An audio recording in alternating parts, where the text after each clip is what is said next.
اعوذ باللہ من الشیطان الرجیم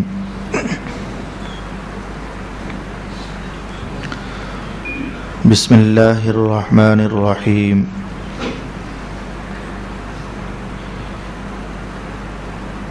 انما حرم علیکم المیتۃ والدم ولحم الخنزیر وما أهل لغير الله به فمن اضطر غير باغ ولا عاد فإن الله غفور رحيم ولا تقولوا لما تصف ألسنتكم الكذب هذا حلال وهذا حرام لتفتروا على الله الكذب إن الذين يفترون على الله الكذب لا يفلحون متاع قليل ولهم عذاب أليم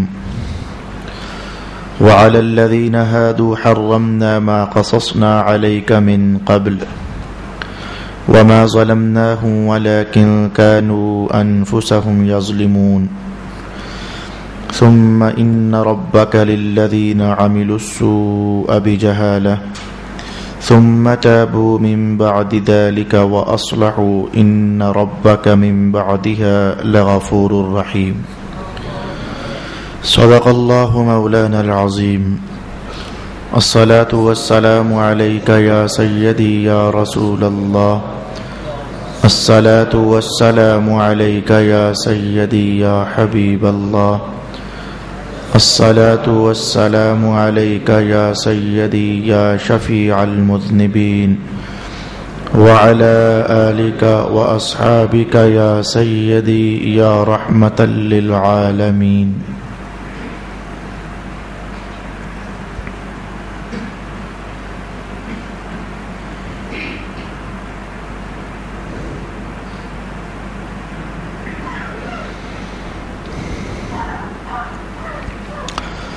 تم پر صرف یہ چیزیں حرام کی ہیں مردار اور بہتا ہوا خون اور خنزیر کا گوشت اور جس جانور پر ذبح کے وقت غیر اللہ کا نام پکارا گیا، بس جو شخص مجبور ہو جائے وہ سرکشی کرنے والا نہ ہو اور نہ حد سے تجاوز کرنے والا، تو بے شک اللہ بہت بخشنے والا بے حد رحم فرمانے والا ہے۔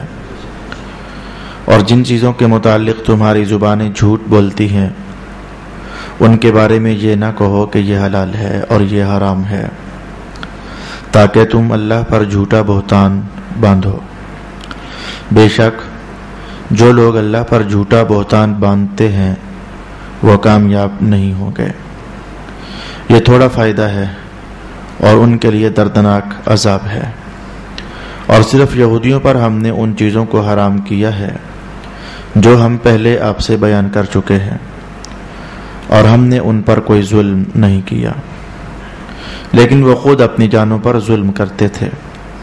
پھر آپ کا رب جن لوگوں نے ناواقفیت سے کوئی گناہ کیا پھر اس کے بعد توبہ کر لی اور نیک کام کیے، بے شک آپ کا رب اس کے بعد ضرور بہت بخشنے والا بے حد رحم فرمانے والا ہے۔ صدق اللہ مولانا العظیم۔ ہمارے مذہب اسلام کی بہت ساری خصوصیات ہیں۔ ان بہت ساری خصوصیات کے موٹے موٹے عنوان اگر دیکھنا چاہو تو کہا جا سکتا ہے کہ ہمارا مذہب اسلام چاہتا ہے کہ بندہ ناچیز ہو کر بھی اپنے رب سے مضبوط تعلق قائم کر سکنے کے لائق ہو جائے۔ ہمارا مذہب چاہتا ہے کہ بندہ تہی دامن ہے تو کچھ ایسا کرے تاکہ اللہ کی رحمت کے پھول اس کی جھولی میں ڈلنے لگ جائیں۔ ہمارا مذہب چاہتا ہے کہ جب 2 یا 4 یا 8 یا کئی مسلمان اور لوگ اکٹھے مل کر رہیں تو ہر ایک اتنا سکھی رہے اور اتنا پرامن رہے کہ ایک سے دوسرے سے پہلے کو دکھ نہ پہنچے۔ بطور مثال میں نے 3-4 چیزیں آپ کی خدمت میں بیان کی۔ ان چیزوں کو بیان کرنے سے میرا مدعا یہ تھا، یہ خصوصیت بھی ہمارے مذہب اسلام کی ہے کہ یہ انسان کی روحانی ضرورت کو بھی محسوس کرتا ہے، انسان کی طبیعت کی ضروریات کو بھی محسوس کرتا ہے، انسان کی نظریاتی ضرورت کو بھی محسوس کرتا ہے، انسان کے کردار اور کیریکٹر کی ضرورت کو بھی محسوس کرتا ہے۔ جو چیز انسانی زندگی میں حسن لا سکتی ہے وہ تمام چیزیں ہمارے مذہب کے پیش نظر ہوتی ہیں۔ بہت سارے سپارہ جات آپ سن چکے ہو۔ یہ آیت جو آج میں نے آپ کی خدمت میں آیت نمبر 1 کے حوالے سے تلاوت کی ہے، یہ ایک بار پہلے بھی ہم پڑھ چکے ہیں، بلکہ لگ بھگ 2 بار پہلے اس سے ہم یہ آیت پڑھ چکے ہیں، لیکن آج میں اس آیت مبارکہ پر ایک نئے سے انداز میں چند کلمات صرف آپ کی خدمت میں کہنا چاہوں گا۔ میں نے کہا کہ ہمارا مذہب کردار سازی بھی کرتا ہے، ہمارا مذہب طبیعت کو بھی ملحوظ خاطر رکھتا ہے۔ انسانی طبیعت جو کچھ ہم چاہتے ہیں، اچانک کہاں سے حدیث شریف میرے ذہن میں پڑ گئی، رسول پاک علیہ السلام نے کیا ارشاد نہیں فرمایا ہے؟ الدین الفطرہ، میرا دین فطرت کے عین مطابق ہے۔ انسان جو کچھ چاہتا ہے تو اگر وہ اپنی چاہت کو تھوڑا سا مینج کر لے تو میرا دین اس کی چاہت سے بڑا قریب ہے، میرا دین اس کی طبیعت سے بڑا قریب ہے۔ اب جب کہ میں یہ الفاظ بول رہا ہوں تو میرا دھیان مذہب کے مختلف حوالہ جات کی طرف جانا چاہ رہا ہے، لیکن میں چاہتا ہوں کہ پہلے اپنی تلاوت کردہ آیت پر چند کلمات آپ کی خدمت میں بیان کروں۔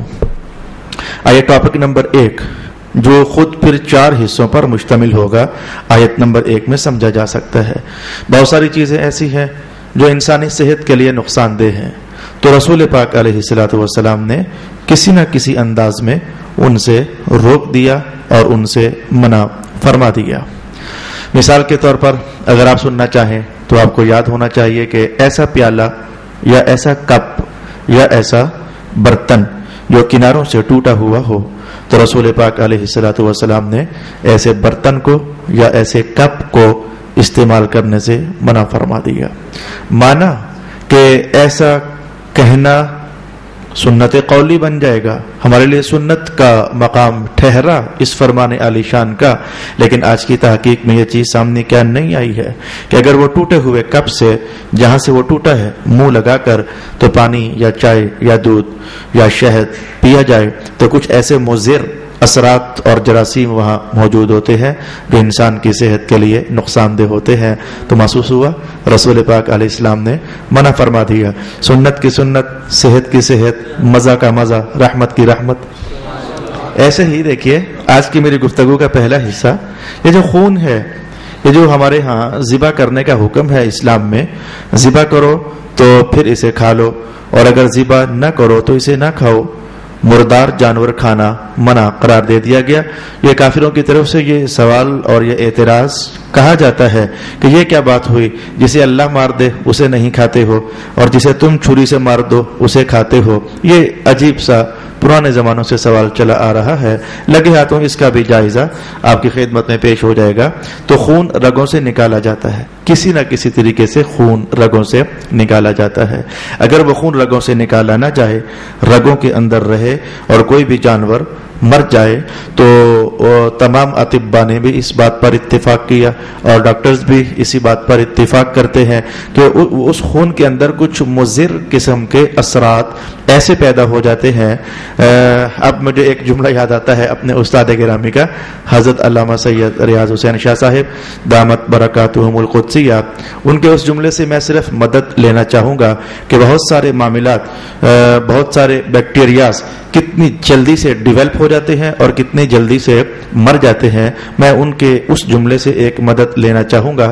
یہ کوئی 11 سال پہلے کی بات ہے، تو ہم ذرا چونکہ لاہور کے رہنے والے ہیں، لسی پینے کے ہم شہدائی ہوتے ہیں، لسی مل جائے، ہمیں کوئی چائے پوچھے تو دماغ خراب ہوتا ہے گرمیوں کے اندر، اور چائے پٹوار میں تو بہت چلتی ہے، لیکن ہم سے کوئی پوچھے دودھ پیو گے جناب، لسی پیو گے جناب، دل خوش ہو جاتا ہے۔ تو شاہ صاحب فرمانے لگے کہ یہ جو دہی ہوتا ہے جمنے کے 7 گھنٹوں کے اندر اندر کھا لینا چاہیے، میں نے کہا شیخ صاحب اس میں کیا راز ہے، 7 گھنٹوں کے اندر اندر کیوں کھا لینا چاہیے؟ فرمانے لگے کہ جو اس کے اندر بیکٹیریاز بنتے ہیں جو جسم کو قوت فراہم کرتے ہیں، ان کی ٹوٹل لائف 7 گھنٹے ہوتی ہے. اب دہی جمنے کے بعد وہ بیکٹیریاز 7 گھنٹے تک زندہ رہتے ہیں. اگر 7 گھنٹے دہی کو گزر گئے نا، اب تم ایک چسکا سا تو لگا رہے ہو، لیکن تمہیں ان بیکٹیریاز کی لاشیں کھانی پڑیں گی، اور ان لاشوں کے اندر باہر کیف توانائی نہیں ہوتی ہے. تو محسوس کیا کہ بیکٹیریاز بنتے بھی ہیں، ٹوٹتے بھی ہیں، مرتے بھی ہیں، کسی کی عمر کم ہوتی ہے، کسی کی زیادہ ہوتی ہے. تو خون اگر رگوں کے اندر رہے تو جو بیکٹیریاز پیدا ہو جاتے ہیں اس سے جسم کو نقصان ہوتا ہے، بندے کی صحت خراب ہو جاتی ہے. تو رب کائنات نے فرما دیا انما حرم علیکم المیتہ، اگر مردہ جانور کھاؤ گے تم بیمار ہو جاؤ گے میرے بندو، چلو میں رب تم پر مردہ جانور کھانا ویسے ہی حرام کر دیتا ہوں تاکہ تم کھاؤ نا، تمہاری صحت صحیح رہے، تم عافیت سے رہو. آپ دماغ گھوم رہا ہے مختلف حوالہ جات کی طرف. کیا حضور پاک علیہ السلام کا یہ قول مبارک لائق توجہ نہیں ہے کہ یہ فرمانا کہ پیٹ کے 3 حصے کیا کرو، ایک کھانے کے لیے استعمال کر لیا کرو، ایک حصہ پانی پینے کے لیے استعمال کر لیا کرو، اور تیسرا حصہ اتنا رکھا کرو کہ اس میں ہوا کا آنا جانا برقرار رہے. اب یہ پیٹ کے اندر 3 حصے بنا لینا یہ اصل میں انسان کی صحت کے لیے بڑا ضروری تھا. یہ نمازوں کا نظام انسانی صحت کے لیے بڑا ضروری ہے، یہ روزوں کا نظام انسانی صحت کے لیے بڑا ضروری ہے. عنوان پھیلنا چاہتا ہے لیکن آئیے میں آج وہ 4 باتیں عرض کرنا چاہتا ہوں. پہلی بات، جس چیز میں انسان کی صحت کو خطرہ ہے رب کائنات نے حرام فرما دیا اور فرمایا حرم علیکم المیتہ. لگے ہاتھوں میں نے کہا تھا جائزہ لیجئے گا بھئی، جسے اللہ مارے ہم اسے نہیں کھائیں گے، جسے ہم خود مارے ہم اسے کھائیں گے. وجہ کیا ٹھہرے گی کہ اللہ جب مارتا ہے تو جسم سے روح تو نکل جاتی ہے لیکن خون تو نہیں نکلتا نا. تو صحت کا ہونا اور صحت کا نہ ہونا وہ خون کے ہونے اور خون کے نہ ہونے پر ہے. رگوں میں خون چونکہ باقی رہتا ہے، ہمارے مصطفیٰ کریم علیہ السلام نے منع فرما دیا. اچھا بھی جسے تم خود مارو گے تو تم چھری استعمال کرو گے، خون نکل جائے گا. مر ویسے بھی گیا تھا، مر ایسے بھی گیا ہے، لیکن جو تبھی موت مرا خون اندر رہا یعنی بیماریاں اندر رہیں. اور جسے ہم نے چھری سے ذبح کر دیا مر گیا ہے وہ جانور، لیکن خون کے نکلنے سے بہت ساری بیماریاں ختم ہو گئی ہیں. تو فرمایا کہ جسے اللہ مارے اسے ہم نہیں کھائیں گے، وہ نقصان دہ ہے، اور جسے ہم اللہ کے حکم کے مطابق ذبح کریں اسے ہم کھائیں گے کیونکہ وہ صحت کے لیے فائدہ مند ثابت ہو جاتا ہے. دوسری چیز فرمایا والدم. یہ انسانی طبیعت بتاؤں میں، بعض اوقات بڑا قریب کا تجربہ ہوتا ہے تو لیکن مفید ثابت ہو جاتا ہے. میرا چھوٹا بچہ ہے، وہ اسکول جاتا ہے تو اسکول میں گراؤنڈ ہوتا ہے تو پھر مٹی ہوتی ہے تو وہ کھیلتے ہیں تو مٹیاں جم جاتی ہیں. عصر کی نماز کے بعد میں بیٹھا مطالعہ کر رہا تھا تو ایک دم میری اہلیہ نے کہا کہ یہ اس کا کیا حال ہوا ہے. میں نے کہا شاید کوئی ہائے آپ کو یہ کیا ہوا، وہ جیسے عورتیں بولتی ہیں ہائے آپ کو یہ کیا ہوا. میں نے کہا شاید کوئی زخم لگ گیا ہے. میں ادھر بیٹھے بیٹھے بولا کیا ہوا؟ کہا دیکھو اس کے پاؤں پر مٹی کی تہیں جمی ہوئی ہیں، یہ پتہ نہیں کہاں کھیلتا رہتا ہے. اب یہ مٹی کی تہ کا جم جانا، کوئی گند سا لگ جائے تو طبیعت نفرت محسوس کرتی ہے. صفائی انسانی طبیعت پسند کرتی ہے، خوبصورتی انسانی طبیعت پسند کرتی ہے، طہارت انسانی طبیعت پسند کرتی ہے. اب بتاؤ کہ اگر مٹی کا دھبا بھی لگ جائے تو دل خراب ہو جاتا ہے، نجاست کا دھبا بھی لگ جائے بندہ بڑا بن سنور کر آئے تو مجھے سچ بچانا کہ تمہارے سفید کپڑوں کے دامن میں اگر خون کا قطرہ لگ کر پھیل جائے تو ایک بار تو تم 1000 بار دیکھو گے یار یہ کیا ہو گیا ہے، اچھا خاصا میں نے ہاتھ دھو کر نکلا تھا. تو پھر وہ دھونے کے چکر میں آئیں بائیں دائیں ہو جاتے ہو. تو انسانی طبیعت میں یہ ہے نا، صاف ستھرا ہونا، طاہر ہونا، منزہ ہونا، مزکہ ہونا، اجلا اجلا ہونا، تو دکھنے میں خوبصورت لگنا. رب کائنات نے کہا یہ جو خون ہوتا ہے نا یہ خون بھی ٹھیک نہیں ہوتا ہے، یہ خون نکل کر بہ جائے تو یہ پلید ہوتا ہے. تو اللہ چاہتا ہے کہ تم پلید نہ لگو، تم ستھرے سے لگو، تم طاہر سے لگو. رب کائنات نے خون بھی تمہارے لیے حرام کر دیا. نجاست، خون نجس ہے، نجس چیزیں نہ کھاؤ. مردار پلید ہے، یہ مردار کھانے سے رب کائنات نے منع فرما دیا. اور کردار کے حوالے سے آج دوپہر عصر سے قبل اور ظہر کے بعد انگلینڈ سے ایک نوجوان لڑکے کا فون آیا، کہنے لگا کہ میں 1 مہینہ ہوا ہے انگلینڈ پہنچا ہوں. تو اس نے بہت سارے مسائل پوچھے، من جملہ ان میں سے غذاؤں کے مسائل بھی تھے، جی میں ہندوؤں کے ساتھ بیٹھ کر کھانا کھا سکتا ہوں یا نہیں کھا سکتا، سکھوں کے ساتھ کھا سکتا ہوں یا نہیں کھا سکتا. اور میرے بھائی وہ ادھر ہی آ کر وہ سکے شکے ٹیکے لگاتے ہو، وہاں جو پیسہ کماتے ہو نا وہ ہندوؤں کے ساتھ تمہیں رہنا پڑتا ہے. وہ ایک ہاسٹل میں 10 لڑکے گھسے ہوتے ہیں اور سکھوں کے ساتھ تمہیں رہنا پڑتا ہے. ان کی آئیڈیالوجی